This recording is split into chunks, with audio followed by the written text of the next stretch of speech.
শেখ হাসিনার প্রিয় বিদেশি পত্রিকা দ্য ইকোনমিস্ট একটা র্যাঙ্কিং করেছে দেশগুলোর মধ্যে। তার মধ্যে সেরা দেশ হয়েছে বাংলাদেশ। অনেকের চোখে পড়েছে নিশ্চয়ই। এটা কেন সেটা নিয়ে একটু কথা বলতে চাই। এবং শেখ হাসিনার প্রিয় পত্রিকা কেন বললাম, 2018 সালের সেই তথাকথিত নির্বাচনের পর যখন রাতের বেলায় ব্যালট বাক্স ভর্তি করে ফেলা হয়েছিল, তখন শেখ হাসিনা তার পরে প্রথম যে ভাষণ দিয়েছেন জাতির উদ্দেশ্যে, তখন বলেছিলেন যে তারা এই নির্বাচনে জিততেনি কারণ দ্য ইকোনমিস্টের একটা জরিপ বলেছে আওয়ামী লীগ জিতে যাবে। সত্যি কথা, ওই সময় ইকোনমিস্ট এরকম একটা জরিপের ফলাফল প্রকাশ করেছিল। যদি ওই পর্যন্তই, এই তথাকথিত নির্বাচনের পর অত্যন্ত টাফ একটা হেডলাইন দিয়ে দ্য ইকোনমিস্ট বলেছিল শেখ হাসিনা কিরকম গায়ের জোরে বা ছলে বলে কৌশলে গায়ের জোরে এই ভোটটা রিগ করে জিতে গেছেন, সেই তথ্য তারা দিয়েছিল। কিন্তু সেটা তারা ব্যবহার করবে না, খুব স্বাভাবিক। কিন্তু ইকোনমিস্টের এই রিপোর্টটার কথা আওয়ামী লীগের যেসব লোকজন তার আওয়ামী ন্যারেটিভ এস্টাবলিশ করার জন্য আসতো, তারা এটা ক্রমাগত বলে যেতে থাকতেন। এটা আমাদের নিশ্চয়ই অনেকের মনে আছে। সুতরাং শেখ হাসিনার প্রিয় পত্রিকা, সেই পত্রিকা একটা র্যাঙ্কিং করেছে বাংলাদেশ গত 2024 সালের শ্রেষ্ঠ দেশ হয়েছে, এবং রানার আপ হয়েছে সিরিয়া। এটা কিভাবে নেওয়া হয়? সেখানে বলা হয়েছে সবচেয়ে ধনী, সুখী ও নৈতিকভাবে শ্রেষ্ঠ স্থান অধিকারী কিনা সেই হিসাবে নয়, সেরা দেশ বেছে নেওয়া হয়েছে 12 মাসে সবচেয়ে বেশি উন্নতি করেছে কিনা সেই বিচারে। তার মানে তাদের বিবেচনায় গত 12 মাসে বাংলাদেশ সবচেয়ে বেশি উন্নতি করেছে। তার মানে বাংলাদেশে শেখ হাসিনাকে আমরা খেদিয়েছি, তাকে ভারত পালাতে বাধ্য করেছি, এটাই যথেষ্ট কারণ বাংলাদেশ সবচেয়ে উন্নতি করেছে দুনিয়ার সব দেশের চাইতে। তারা তাই বলছেন। তাদের কিছু অবজারভেশন আছে, সেটাই আসবো। চূড়ান্ত তালিকায় 5টা দেশ ছিল, বাংলাদেশ ছাড়াও ছিল আর্জেন্টিনা, দক্ষিণ আফ্রিকা, পোল্যান্ড, সিরিয়া, এগুলো রয়েছে। প্রতিবেদনে বাংলাদেশ সম্পর্কে বলা হয়েছে, জায়গাটা একটু খেয়াল করে, এখানে বাংলাদেশ সম্পর্কে তাদের কিছু অবজারভেশন আছে। আমাদের এবারে বিজয়ী বাংলাদেশ, যারা এক স্বৈরশাসক উৎখাত করেছে। আগস্টে ছাত্রদের নেতৃত্বে রাজপথে আন্দোলনের মাধ্যমে শেখ হাসিনাকে ক্ষমতাচ্যুত করা হয়, যিনি 17.5 কোটি জনসংখ্যার দেশটি 15 বছর ধরে শাসন করছিলেন। দেশের স্বাধীনতার হিরোর এক কন্যা হিসাবে তিনি সে সময় অর্থনৈতিক প্রবৃদ্ধির নেতৃত্ব দিয়েছিলেন। কিন্তু পরবর্তীতে তিনি দমন শুরু করেন, নির্বাচনে কারচুপি করেন, বিরোধীদের কারাগারে পাঠান এবং নিরাপত্তা বাহিনীকে আন্দোলনকারীদের উপরে গুলি চালানোর নির্দেশ দেন। তার শাসনামলে বিশাল অঙ্কের অর্থ আত্মসাৎ করা হয়। বাংলাদেশে ক্ষমতার পালাবদলের সময় প্রতিশোধমূলক সহিংসতার ইতিহাস রয়েছে। প্রধান বিরোধী দল দুর্নীতিগ্রস্ত, ইসলামী চরমপন্থাও একটি হুমকি। তবে এখন পর্যন্ত তাদের পরিবর্তন আশাব্যঞ্জক। খেয়াল করছি আমরা, এখানে বিএনপি সম্পর্কেও সমালোচনা আছে এবং ইসলামী চরমপন্থার হুমকির কথা বলা হচ্ছে। মূলত ভারত যে ধরনের ন্যারেটিভ দেওয়ার চেষ্টা করে, সেটা বাংলাদেশে ইসলামী চরমপন্থার মেজর ঝুঁকি আছে বলে আমরা মনে করি না। তবে এরকম কিছু এলিমেন্টস আছে, এটা খুব স্বাভাবিক। একটা মুসলিম প্রধান দেশে এই ধরনের এলিমেন্ট থাকা খুব অস্বাভাবিক কোনো কিছু নয়। কিন্তু তারা বলছে পরিবর্তন, এখন পর্যন্ত পরিবর্তন আশাব্যঞ্জক। কারণ হিসেবে শান্তিতে নোবেল পুরস্কার জয়ী মোহাম্মদ ইউনূসের নেতৃত্বে সেখানে রয়েছে একটা অস্থায়ী সরকার, যা ছাত্র, সেনাবাহিনী, ব্যবসায়ী ও নাগরিক সমাজের সমর্থন পেয়েছে। এই সরকার শৃঙ্খলা পুনঃপ্রতিষ্ঠা করেছে এবং অর্থনীতিকে স্থিতিশীল করেছে।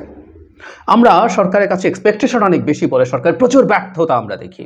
কিন্তু এই সরকার এই অভ্যুত্থান পরবর্তী সময়ে সত্যিকার অর্থেই মোটা দাগে একটা স্থিতিশীল বাংলাদেশ ধরে রাখতে পেরেছে।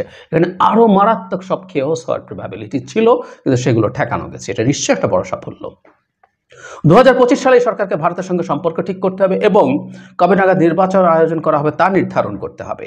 এর আগে নিশ্চিত করতে হবে যে দেশের আদালত নিরপেক্ষভাবে চলছে এবং বিরোধী দলগুলো সংগঠিত হওয়ার সময় দেওয়া হয়েছে। এর কোনোটি সহজ হবে না। চ্যালেঞ্জগুলোর কথাও বলা হচ্ছে, হুইচ ইজ ভেরি রাইট। ভারতের সাথে সম্পর্ক ঠিক করতে হবে, এটা আসলে আমাদের হাতে নেই। এটা বেশ খানিকটাই বা প্রায় পুরোটাই ভারতের হাতে। কারণ আমরা ঠিকঠাকই আছি, ভারতকে তার বাংলাদেশ সম্পর্কে দৃষ্টিভঙ্গি এবং সম্পর্ককে রিয়ালাইন করতে হবে। তারা বাংলাদেশকে যেভাবে স্লেভের মতো দেখতে চায়, বাংলাদেশ এটা আসলে আর হবে না, ফরএভার আর হবে না। সো এটা পুরোটা আমাদের হাতে আছে। তা না, কিন্তু বাকি কাজগুলো আমরা নিশ্চিতভাবেই পারবো। আদালত নিরপেক্ষভাবে চলছে এবং বিরোধী দলগুলোকে সংগঠিত হওয়ার সময় দেওয়া হবে, সেটা নিশ্চয়ই হবে। তবে একজন স্বৈরশাসক ক্ষমতাচ্যুত করা এবং আরও উদার গণতন্ত্র সরকার গঠনের পথে অগ্রসর হওয়ার জন্য আমাদের এই বছরের সেরা দেশ বাংলাদেশ। আসাদ সম্পর্কে কিছু কথা বলা হয়েছে। সো বাংলাদেশ সেরা হয়েছে, শেখ হাসিনাকে ঝেঁটিয়ে বিদায় করতে পেরেছি এবং তার জায়গায় যে সরকারটা এসেছে সেটা রিজনেবলি ভালো করছেন। রিজনেবলি। আমরা এই সরকার সব সমস্যার সমাধান করে ফেলবে, এই সরকার ওই করবে সেই করবে, এক্সপেকটেশন আছে, কিন্তু সব খুব দ্রুত অ্যাচিভড হয়ে যাবে। আমি কখনো সেটা মনে করিনি। আমি বহুবার একটা কথা বলেছি যে সরকারের সবচেয়ে বড় সংকট হচ্ছে সরকার অকল্পনীয় রকম প্রত্যাশার উপরে প্রতিষ্ঠিত হয়েছে। এটাই তার প্রধান চ্যালেঞ্জ। আমরা আশা করি তারা এটার সাথে মোটামুটি তাল মেলাতে পারবেন এবং আমাদেরও উচিত হবে আমাদের এক্সপেকটেশনের জায়গাটা কমিয়ে আনা। কিন্তু যে কথাটা বলার সেটা হচ্ছে বাংলাদেশ শ্রেষ্ঠ দেশ হয়েছে, এমনকি সিরিয়ার চাইতেও বেটার বলা হয়েছে, কারণ সিরিয়াতে হয়তো বাশার উচ্ছেদ হয়েছে কিন্তু সিগনিফিক্যান্টলি সিরিয়া স্টেবল দেশ হচ্ছে কিনা, কারণ সিরিয়ার ইতিহাস শেষ হয়নি, সিরিয়া আবার একটা মেজর নতুন ধরনের গৃহযুদ্ধে ঢুকে পড়ে কিনা সেসব ঝুঁকি আছে। সো আসাদকে শুধু সরানো না, দেশটা রাষ্ট্র হিসাবে ইন্টিগ্রেটেড থাকা, এগুলো বড় চ্যালেঞ্জ। সেই তুলনায় আমরা অনেক ভালো করছি এবং এটাও সত্য আমাদের এই চ্যালেঞ্জ সিরিয়ার মতোও ছিল না, কারণ সিরিয়াতে 13 বছর গৃহযুদ্ধ চলছিল, সে তুলনায় আমাদের তার গৃহযুদ্ধ অ্যাটলিস্ট চলছিল না, আমরা ফাইট করছিলাম একটা স্বৈরাচারী রেজিমের বিরুদ্ধে। যাই হোক, গ্লোবালি আমাদের এই অবদানের স্বীকৃতি আছে এবং এই জিনিসগুলো আমাদের জন্য ব্যবহার করাটা ভালো হবে। ইকোনমিস্টের মতো পত্রিকা যখন এগুলো করে সেগুলো নিশ্চয়ই আমরা ভালোভাবে সেল করতে পারবো। বিশেষ করে ভারতের মতো দেশের মুখের উপর ছুঁড়ে মারা সম্ভব আমাদের এই তথ্য, যারা বাংলাদেশের গণ অভ্যুত্থানকে এখনও স্বীকৃতি দেয় না, প্রশংসা করে না, রাষ্ট্রীয়ভাবে বলছি। ডক্টর ইউনূসকে ফোন করে যতটা না অভিনন্দন জানিয়েছে তার চেয়ে বেশি তার রাজনীতি, অর্থাৎ হিন্দুদের উপর তথাকথিত নিপীড়ন, হিন্দুদের উপর নিপীড়ন হচ্ছে, তথাকথিত বলছি আমি কারণ তারা এটাকে সাম্প্রদায়িক নিপীড়ন হিসাবে প্রেজেন্ট করতে চায়, সেই কারণে। এর বাইরে এখনও তাদের একই রকম নীতি কাজ করছে, যদিও গ্লোবালি আমাদের এই ব্যাপারে সমর্থন আছে, আমাদের এই ব্যাপারে আমাদের স্বীকৃতি আছে।